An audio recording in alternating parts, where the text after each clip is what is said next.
నిన్న ప్రేరణ వాళ్ళ హస్బెండ్ ఆ బ్రహ్మే నిన్ను చేయడానికే తన ఆస్తి మొత్తాన్నే ఖర్చే చేసుంటాడే, అందాల ఈ కంటి కానుకతో రాసే ఉంటాడే నా నుదుటి రాతలనే, వేకువలా నువ్వే చేరగా ప్రియా కోటి వర్ణాలయ్యా నేడు ఇలాగా. ఈ పాటతోని శ్రీపద్ని వెల్కమ్ చేసిరు. పాట బాగా పాడినా, పాట నచ్చితే కింద కామెంట్ చేయి. ఏం చేసిందంటే స్విమ్మింగ్ పూల్లో white and red colour flowers మొత్తం నింపి ఆ హౌస్ గార్డెన్ ఏరియా మొత్తం బెలూన్స్ వేసి ఒక మంచి క్యాండిల్ లైట్ డిన్నర్ ఏర్పాటు చేసేయండు స్వామి. వెరీ లవ్లీ, అసలు వెరీ వెరీ లవ్లీ, అసలు చాలా బ్యూటిఫుల్గా అనిపించింది. అండ్ శ్రీపద్ కూడా he looking so good and handsome. So దీనికంటే ముందు ఏమైందంటే ప్రేరణ కటౌట్ తీసుకెళ్ళి శ్రీపద్ కటౌట్ తీసుకొచ్చి స్టోర్ రూమ్లో ఏంటంటే అయ్యో Bigg Boss please Bigg Boss ఉంచండి బిగ్ బాస్ అని చెప్పేసి అన్నది. పోయి ఆ కటౌట్ తీసుకెళ్ళి స్టోర్ రూమ్లో పెట్టి ముద్దు పెట్టుకొని బయటకు వచ్చి ఏడుస్తుంది. శివస్క్రైబ్ కటౌటే కదా పోయింది, ఏమవుతుంది ఆ కటౌట్ అందులో ఉంటే ఏమైనా అవుతుందా? మనిషే వచ్చే ఇంకా 4 రోజులు అయితే అందరూ బయటకు వస్తారు. 3 వారాలే ఉంది, ఇంకా ఎక్కువ లేదు.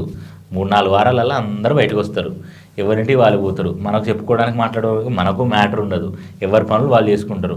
ఈ బిగ్ బాస్ అయిపోగానే అబ్బా ఏం చేద్దామని ఏదో ఒక షో ప్లాన్ చేస్తారు, మళ్ళీ ఆ షోకి అడిక్ట్ చేస్తారు. కాకపోతే బిగ్ బాస్ చూసినంత చూడరు జనాలు. ఓకే, సో శ్రీపద్ వచ్చేసిండు. శ్రీపద్ వచ్చిన తర్వాత వాళ్ళు మాట్లాడుకున్నారు. శ్రీపద్ కొన్ని హింట్స్ ఇచ్చిండు, బాగా ఆడుతున్నావు కానీ ఏదన్నా ఈ పాయింట్ చెప్పేటప్పుడు గాయ మొత్తుకో, కానీ మంచిగా అంటే నా వర్షన్లో చెప్తాను కానీ అట్లా చేయకు. పాయింట్ మాట తీసుకొస్తున్నావు కానీ దాన్ని డ్రాగ్ చేసి ఒక్కసారి చెప్పి వదిలేయి, తలకాయ తినకు అని చెప్పేసి అన్నాడు. ఎవరు? మన శ్రీపద్ గారు పలానా ప్రేరణని.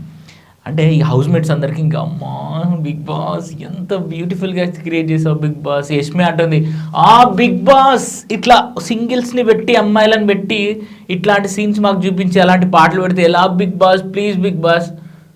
ఏంటి అక్క, ఏంది సంగతి నాకు అర్థం కాదు. దీంతో పాటు ఏమంటుంది చూసి బిగ్ బాస్ మీరు రండి బిగ్ బాస్ మీతో డేట్కి వెళ్తా అని అంటుంది యష్మి. ఇక రోహిణి ఏమో నా లైఫ్లో ఇలాంటి డేట్ ఎప్పుడు వస్తుందేమో చూడరా, అరే చేతులు పట్టుకుంటున్నారా అని టేస్టీ చెప్తే టేస్టీ అంటుండు కదా, పర్లేదులే అయిపోగానే కుర్చీలు ఖాళీ ఉంటే మన ఇద్దరం చేసుకుందాం డేట్ అని చెప్పేసి టేస్టీ తేజ అన్నాడు. ఆ తర్వాత ఖుషి సినిమా సీన్ ఉంటుంది కదా, అది రీక్రియేట్ చేద్దామని చెప్పేసి Avinash and tasty Teja and Rohini ఇట్లా ముగ్గురు పట్టుకుంటే అక్కడ చిన్న ఫన్ అయింది. ఫన్ అయిన తర్వాత రేపు బయటకు వెళ్దాంరా, ఎట్లా ఒకటి చేసి ఎన్నో చేద్దాంరా అని చెప్పేసి అవినాష్ అండ్ టేస్టీ తేజ భయ్యా టీ తాగుతారా కాఫీ తాగుతారా అంటే ఏమొద్దు అని చెప్పేసి అన్నాడు. గ్యాస్ కట్టేయండి బిగ్ బాస్, గ్యాస్ పెట్టకండి అని చెప్పేసి ప్రేరణ అంది. ప్రేరణ అన్న తర్వాత ఏమైంది, అదే ప్రేరణ మళ్ళీ సరే టీ తాగుతారని చెప్పేసి లోపలికి అన్న తర్వాత అందరూ పరిచయం చేసుకున్నారు. బ్రదర్ని పరిచయం చేసుకొని టేస్టీ తేజ మీ ఫ్యామిలీ కూడా రావాలని కోరుకుంటున్నా అని చెప్పేసి మన శ్రీపద్ అన్నాడు. శ్రీపద్ అన్న తర్వాత ఏమైంది, విష్ణుప్రియ వీళ్ళందరూ అండ్ విష్ణుప్రియ పృథ్వీ వాళ్ళిద్దరు కలిసి ఉంటుంటే ఈ చున్నీ మీరేసి పృథ్వీని దగ్గరికి లాక్కున్నది. ఆ సీన్ కట్ చేసి ఏమైందో ముద్దు పెట్టుకున్నారా లేదా నాకు తెలియదు. ఒకవేళ వాళ్ళు ముద్దు పెట్టుకున్నారా లేదా అనేది కింద కామెంట్ చేసి చెప్పండి.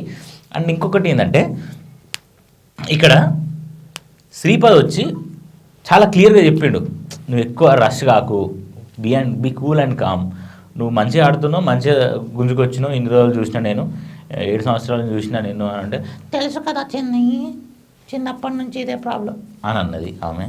అందుకే కదా ఇక్కడ దాకా వచ్చినా మార్చుకోమని చెప్పేసి అని శ్రీపద్ అన్నాడు. లోపలికి వచ్చిన తర్వాత 7 ఏళ్ళ నుంచి నాతో ఆట ఆడుకుంటుందనంటే ఇక్కడ హౌస్ ఎట్లా ఆడుతుందని అనుకుంటుంటే బాగా ఆడుతుందని అంటే నువ్వు బాగా ఆడుతున్నాడు దానికే తెలియదు అని చెప్పేసి స్టేజ్ అని చెప్పేసి ఇట్లా జోకులు జరిగినాయి.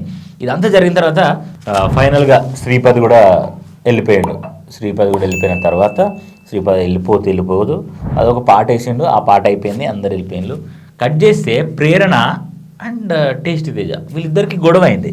టేస్టీ తేజ 2 దోశలు తినడంట, 2 ఎక్స్ట్రా అంటే ఒకటే దోశ తినాలి, ఒకరికేసి ఒకరికేసి మళ్ళీ ఒకటి ఇట్లా ఒకసారి 2 అయితే ప్రాబ్లం ఏంది. ఇప్పుడు నేను 2 తినాలి, నా వంతు నేను 2 తినాలి, నా వంతు 2 నాకేస్తే అయిపోతుంది కదా. ప్రేరణ ఎందుకు వాళ్ళ హస్బెండ్ వచ్చి చెప్పి అంతగానో చెప్పిండు నేను డ్రాగ్ చేయకు అని చెప్పి చెప్పినా కూడా మారకపోతే ఎట్లా అక్క ప్రేరణ మారలే, ప్రేరణక్క మారలేదు. టేస్ట్ తేజ పోయి విష్ణుప్రియకి చెప్పిండు అట్లా ఎందుకు చేస్తుంది అని చెప్పేసి విష్ణుప్రియకే చెప్పిండు. మళ్ళీ విష్ణుప్రియకి ప్రేరణకు పడతారంటే చెప్పుకున్న తర్వాత కట్ చేస్తే ఇంతటితో ఫ్యామిలీ వీక్ పూర్తి అయిపోయింది అని చెప్పి బిగ్ బాస్ అంటే టేస్ట్ తేజ అక్కడ కూర్చొని బాధపడుతుంది. సక్సెస్ఫుల్గా ఫ్యామిలీ వీక్ అయిపోయింది.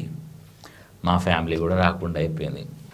ఎందుకు బిగ్ బాస్ ఇట్లా నన్ను అందరికీ ఎనర్జీ వస్తుంది, మంచి పాజిటివిటీ వచ్చేసింది, ఆట ఆడాలని ఇంట్రెస్ట్ వచ్చింది, నాకే లేకుండా అయిపోయింది. Bigg Boss please Bigg Boss కనీసం సాటర్డే సండే రోజు స్టేజ్ మీద కన్నా పిలిపియండి బిగ్ బాస్ మా పేరెంట్స్ని అని చెప్పేసి టేస్టీ రిక్వెస్టింగ్ టేస్టీ అవుతుంది. అవినాష్ కూడా పాపం బిగ్ బాస్ వాడు ఇట్లా అవుతుండు అని పంపించండి అని చెప్పేసి అవినాష్ కూడా మంచి సపోర్ట్ చేసిండు. That was good thing. And ఇంకొకటి కట్ చేస్తే ఏమైందంటే ఫోన్ వచ్చింది. బిగ్ బాస్ దీనికంటే ముందు ఏం చేసిందంటే ఒక టాస్క్ పెట్టిండు, mega chief task. Avinash mega chief అని మనందరికీ తెలిసిందే. అవినాష్ చాలా ఇన్ టైంలో ఆ రోప్స్ ఏదైతే ఉంటుందో అవి విప్పి అవి తీసుకెళ్ళి పెట్టి చీఫ్ అని పెట్టి mega chief and congratulations to the Avinash. ఈ టాస్క్ అయిపోయిన తర్వాతనే తేజ వాళ్ళ అమ్మ వచ్చింది. తేజ వాళ్ళ అమ్మ రావడం, తేజ హ్యాపీ ఫీల్ అవ్వడం, తేజ వాళ్ళ అమ్మ chicken and veg curries food ఇట్లా బిర్యానీ ఇట్లా పట్టుకొని రావడం, వాళ్ళకి తినిపించడం. వాళ్ళ అమ్మ వచ్చిన తర్వాత టేస్టీ తేజ చాలా హ్యాపీ ఫీల్ అయ్యాడు. ఇప్పుడు ఫ్యామిలీ వీక్ కంప్లీట్ అయింది బిగ్ బాస్ అని నబీల్ ఒక మాట అన్నాడు. That's good. నిజానికైతే అందరికీ ఇప్పుడు అమ్మ అనేది ఒక అట్మోస్ట్ అది ఆల్మోస్ట్ ఒక పీక్స్. అది అమ్మ ప్రేమని మనం ఎంత చేసినా తక్కువే. కానీ సో అలాంటి వాళ్ళ అమ్మ ఎప్పటి నుంచో రావాలనుకున్నాడు. ఈరోజు ఆయన కల నెరవేరింది, చాలా హ్యాపీ ఫీల్ అయ్యిండు. ఇక చాలు బిగ్ బాస్ నేను తీసుకురావాలన్నా తీసుకొచ్చిన, ప్రపంచంలో ఎవరైనా బిగ్ బాస్కి పెద్ద ఫ్యాన్ ఉన్నారంటే అది మా అమ్మ మాత్రమే అని చెప్పేసి ఆయన ప్రేమ వ్యక్తం చేసుకున్నాడు. బాగా ఆడుతున్నావు, అసలు నువ్వు ఇట్లా ఆడుతున్నావు అని ఆట ఆడుతావని నేను అసలే అనుకోలేదు నువ్వు అని చెప్పేసి వాళ్ళ అమ్మ హ్యాపీ ఫీల్ అయింది. వాళ్ళ అమ్మ ఊళ్ళో పడుకున్నాడు, వాళ్ళ అమ్మతోని పాట పాడిండు. ఏంటిది? మనలోని ప్రాణం అమ్మ, మనదైన రూపం అమ్మ, ఎనలేని జాలి గుణమే అమ్మ. ఇట్లా మంచి పాట పాడిండు. పాట పాడలేదు, బిగ్ బాస్ వేస్తే ఆ పాటకి డ్యాన్స్ చేసిండు.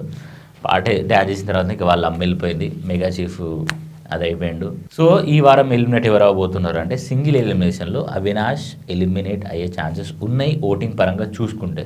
మరి మెగా చీఫ్ అండ్ ఎట్లా ఎలిమినేట్ చేస్తారు అంటే లాస్ట్ టైం మీరు చూసారా, గౌతమ్ కృష్ణ మిడ్ వీక్లో లేకపోతే ఎండింగ్లో మనోడు మెగా చీఫ్ అయితే ఆ వారంలో కూడా ఎలిమినేషన్ దగ్గరికి పోయిండు. ఆ వారంలో మణికంఠ పోతే గౌతమ్ కృష్ణ సేఫ్ అయ్యిండు, లేకపోతే అసలు గౌతమ్ కృష్ణ వెళ్ళిపోయేవాడు. సో ఇవాళ కూడా అట్లా జరిగి ఉంటుంది. విష్ణుప్రియ, పృథ్వీ, అవినాష్ వీళ్ళ ముగ్గురిట్లో ఎవరో ఒకరు పోయే ఛాన్స్ ఉన్నాయి. వీళ్ళ ముగ్గురిట్లో పంపించాలి ఒకవేళ అనుకుంటే విష్ణుప్రియ బాండింగ్ని సెట్ చేసి కట్ చేసి ఎట్లా ఫీల్ అవుతుంది విష్ణుప్రియ అని ఈ టీఆర్పీ రేటింగ్ కోసం పృథ్వీని పంపించవచ్చు.